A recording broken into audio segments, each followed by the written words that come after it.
The great seas and oceans of the world are the source of a food that has sustained us since the beginning. The abundance and variety of seafood is staggering, and the cuisines of the world have used it well. Many refer to seafood as the best protein on the planet. Welcome to Food Safari Water.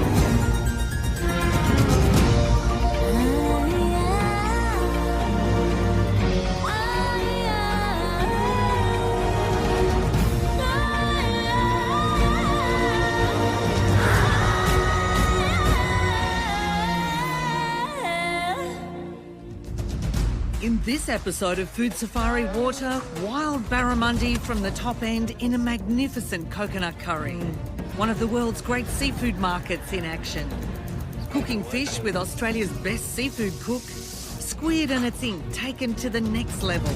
The pure magnificence of sea salt and a Sicilian salt-baked fish. Amazing.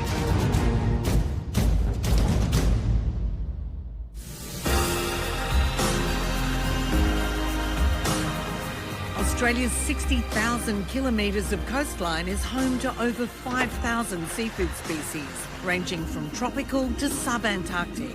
And our appetite for the bounty of the sea grows each year. Our rivers are also the source of many fish, including barramundi. Just outside Darwin, the Howard River is home to crocodiles and crabs, some of the territory's most endearing characters. It'd be great if we got a croc as well. What, do you need a new handbag? No! And between the months of February and October, spectacular barramundi. There's a whole heap of snags in there, and the barras just love to sit in there where they can then ambush mullet and the likes coming out. Or... Terrific. Billy Bousted and Jimmy Shu have been friends for decades. Jimmy grew up in Sri Lanka in a restaurant family. In his career of 50 years, he established treasured Melbourne restaurants before opening his Hanuman restaurants in Alice Springs and Darwin. Finding local produce has always been a joy, but nothing prepared him for the delight of barramundi. I came chasing after this elusive silver barramundi, and he is the man who produced it. Billy, tell me why barramundi is so prized. They're capable of being in brackish water, fresh water, straight oceanic salt water. There's not a fish that would outdo them in being able to have a boneless fillet that you can freeze, and it retains its quality under freezing. Nothing outdoes it, as good as any fish.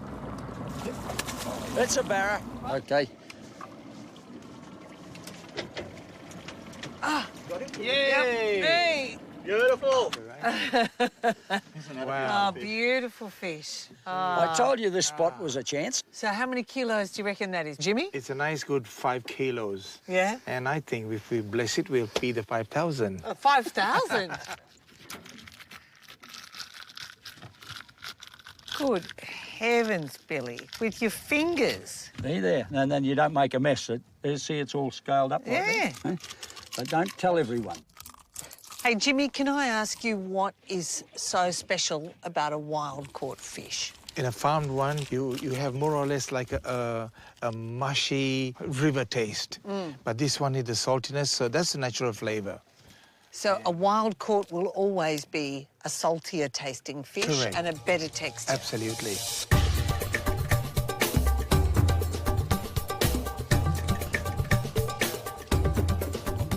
Here I'm going to start with the oil, hot pan.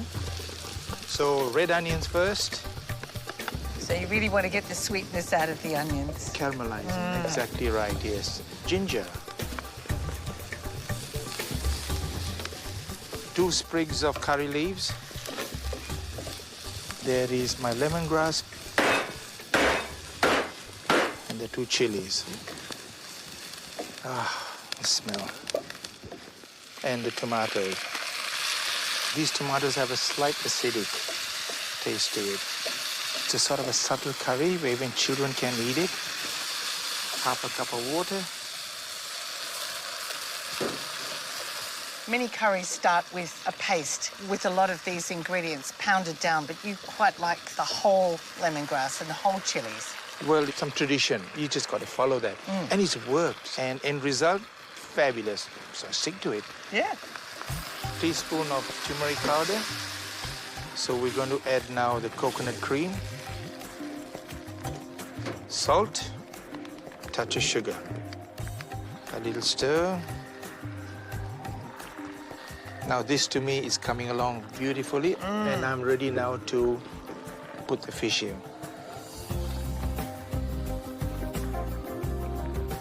Now this could take a good 6, perhaps even about 8 minutes. So barramundi does hold its firmness, though, doesn't Fresh it? one. Yeah. Yeah. How do you know when your fish is ready? You just pick one up, and sometimes I use a satay stick, and it just goes in very easily. So I'm going to serve a bit of rice. It always needs to have a bit of rice to go with it. The sauce is just as good as having the meat. Lovely. And we have our favourite fisherman on hand too.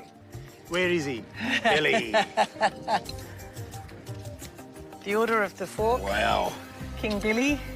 Oh, thank you. Thank you, Jimmy. It cooks to just the most perfect white, doesn't it? It's look the at that. purest white fish. Very mellow. I can see how you could eat this aged 8 and then have a lifelong devotion to this dish. You catch, I cook, we eat. Exactly. And enjoy. Exactly. Deal done. Too good, Jimmy. Yes. Beautiful.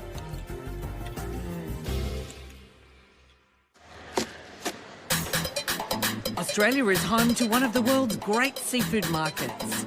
Thousands of tonnes of fish and crustaceans from all over Australia and New Zealand come through the Sydney Fish Market every year. Auctions are held each weekday starting in the dead of night, so the seafood can be on restaurant tables and in fish shops by lunchtime. The auction's about to begin. The buyers are up there already. Carmelo Lombardo is the chief buyer for De Costi Seafoods, one of the giants of the seafood industry. On any given day, there's probably about 100 different varieties of fish. This is what we call long line snapper. What I normally do when I look for fish is the firmness and colour of the fish. Also the freshness inside the gills looks amazing. And watch my finger as I take my thumb away from the stomach, how it bounces back up. Yep. That gives you an indication that this is a really fresh fish. A lot of people don't realise that there are very distinct seasons for seafood, isn't there? That's right. We're coming into summer. You'll get a lot of kingfish. You'll get a lot of snapper. Ocean jackets are about. And whilst the season is on and it's plentiful, we capitalise on that. The Sydney Fish Market trading is based on the Dutch auction system of the 17th century, when tulips were in huge demand. The price starts high and is lowered until a bid is made. It's believed to be a fast way to move lots of produce. We approximately buy 25 to 35 boxes a day, and you're bidding possibly against maybe 250 to 300 buyers at any one time. And there's 3 clocks going at the one time. You've got to think quick, you've got to know your seafood, and you've got to know what you're actually prepared to pay and what your competitor is actually prepared to pay.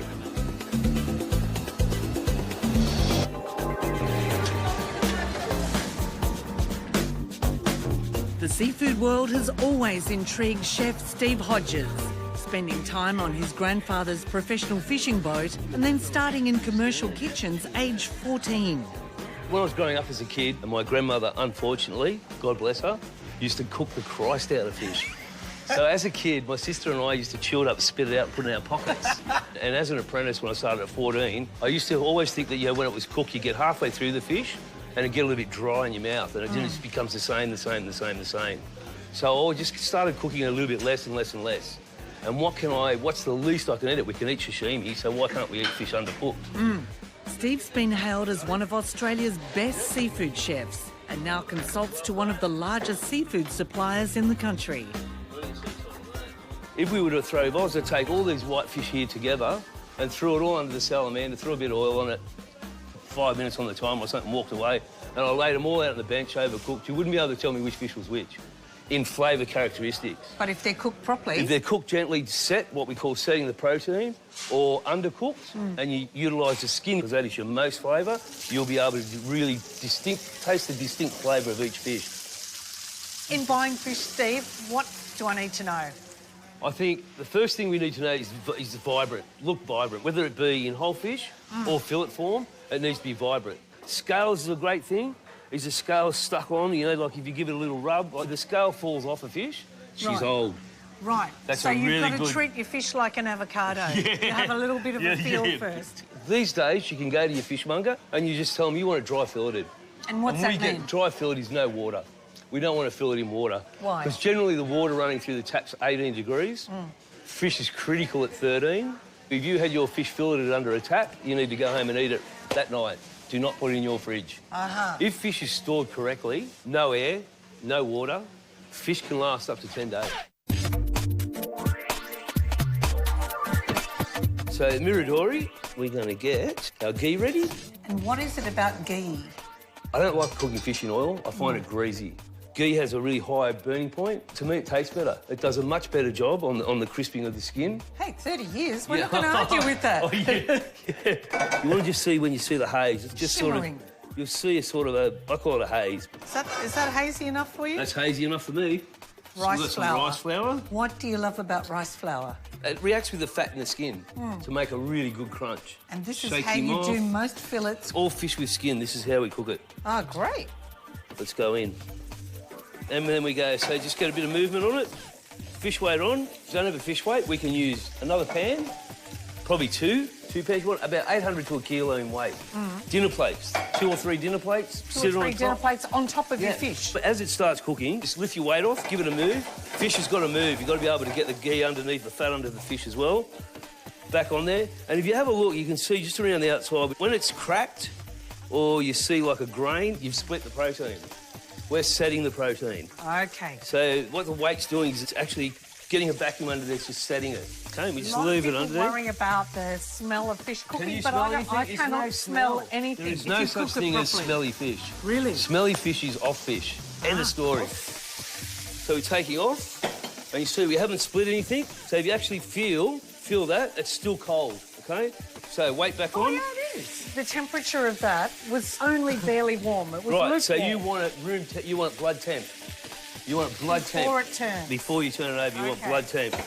So we're going to go back, okay, and we're going to go over. 1, 2, 3, 4. Right. Which way do you serve it? Ah, skin up. Skin up, always. That looks delicious. And then we just want a liberal sea salt.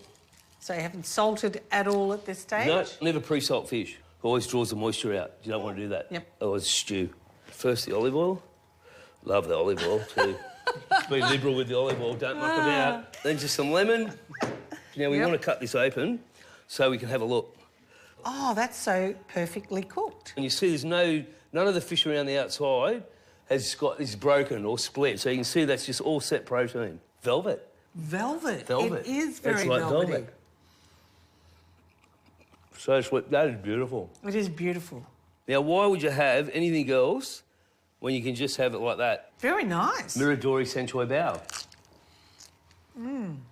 And lettuce, crunchy piece of lettuce and fish, like you were eating a steak, that you would just get a barbecued steak and you'll have a salad and you put mustard on it or something. Fish is exactly the Great. same. No better protein on earth. Meat and chicken, boring, one-dimensional. Fish, look at the flavours.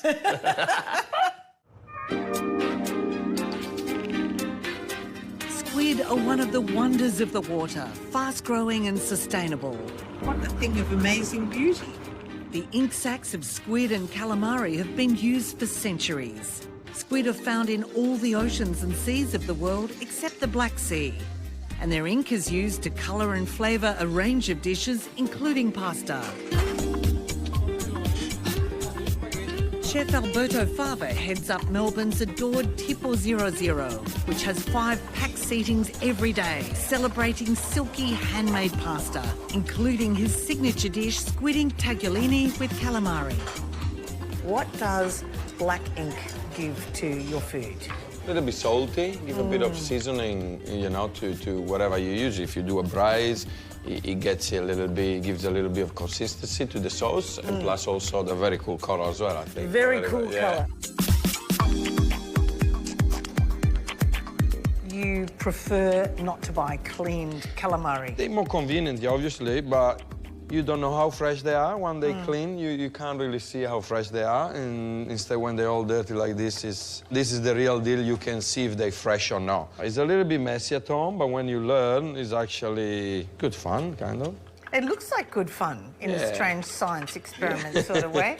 You've got a clever trick with this too, don't you? Yeah, to that's what prep we it? do here. Yeah, Yeah. we do like a little stack of all the bodies. We freeze them, and then we slice them very thin in the slicer. Oh, how As fun! you see. Oh, wow.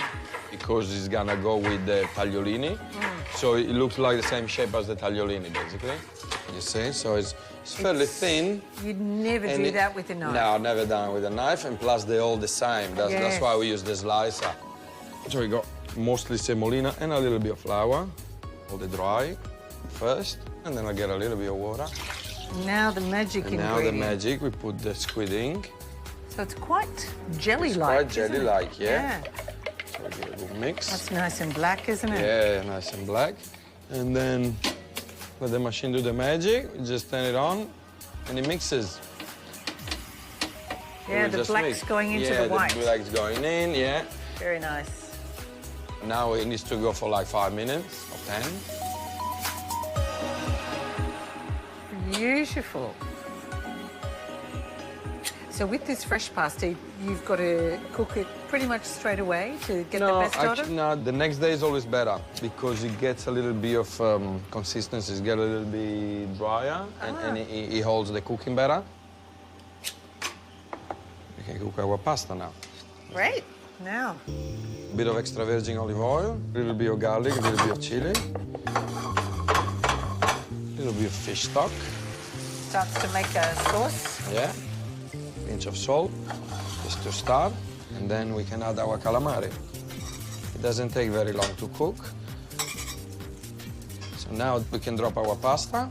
In the meantime, put a little bit of lemon, fresh lemon zest in there. We can put a little bit of beautiful bottarga, the raw of the mullet, parsley. Pasta is ready. So you see how the calamari is good, the contrast, and it kind of look like the tagliolini inside.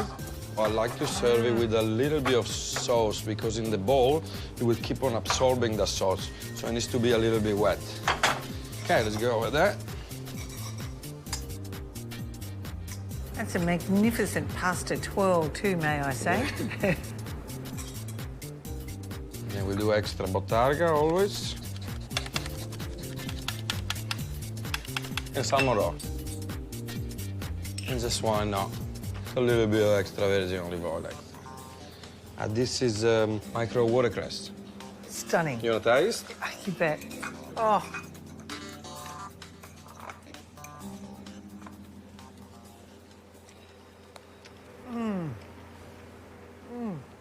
Not your useful, ode to the ocean in ebony and ivory. yeah. It's absolutely stunning. There's so much texture.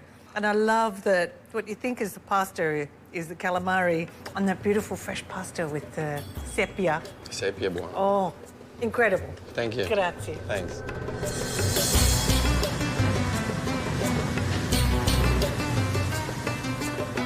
One of the great gifts of the water is salt. Since ancient times, it's been a treasured commodity used as currency to preserve food and an essential part of the diet of both animals and humans. In pure taste terms, salt makes everything taste better.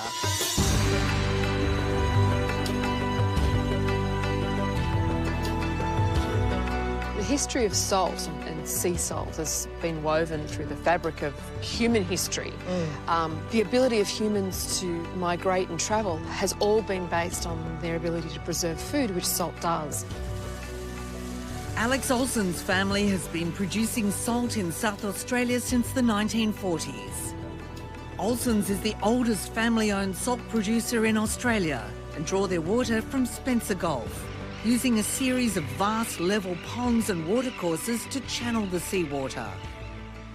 Alex, it's not good for our look, but it's perfect for making salt, isn't it? It is absolutely perfect, and what you're seeing here is a really great visual demonstration of what you need to make sea salt. You've got beautiful seawater, You've got lovely sunshine and there's a little bit of wind, and what the wind does is it whips up the water, as you can see behind me here, creates more surface area for the sunshine to evaporate it. So, making salt today, mate. So, Alex, talk me through the process from the seawater here. Yeah, we've got our fresh seawater coming in, and then it's stored in this big pond behind me, and it goes through a whole series of other ponds, getting denser and denser in seawater until we move it into something called a crystallizer pond. You can start to see that it's super, super pink. And that means that the salt is ready to drop out of the water, and it's like it sparkles. It's actually quite beautiful. So what we've got here is just the salt on the pans, and inside this salt is all the salt. So inside this salt here is rock salt for oysters, salt that's for curing, which is a little bit smaller still. But when people talk about rock salt, fine salt, cooking salt, table salt, it's just the crystal size. Ah. And this type of salt, with all of these grades, are perfect for when you're baking in salt, like salt-baked potatoes or salt-baked beetroots or salt-baked fish. The island of Sicily has been baking fish in salt for hundreds of years. Chef Lino Sauro grew up in a mountain village in the north of the island where the simplicity of salt baking was part of enhancing flavour. He's now based in Singapore, heading restaurant Gattopardo, and flies into Sydney to consult as executive chef at the inner-city restaurant Olio, specialising in the robust, pure flavours of Sicily. What is it about cooking it in salt that makes it so special? Basically, is to keep all the moisture of the fish inside. Thanks to the fish skin, it protects from the salt, and at the same time give the right exactly saltiness and flavor to the fish itself. So yeah, we start with the This is the fine salt from the sea. Yeah. This is the rock salt. Equal amounts. Yeah. Fennel with fish is yes, magic. the best. It's like tomato pasta with the cheese on top. Cannot go wrong. Then the 3 egg whites, some water. Lino, why the egg white? The egg white, basically, you put together, it's like a cement.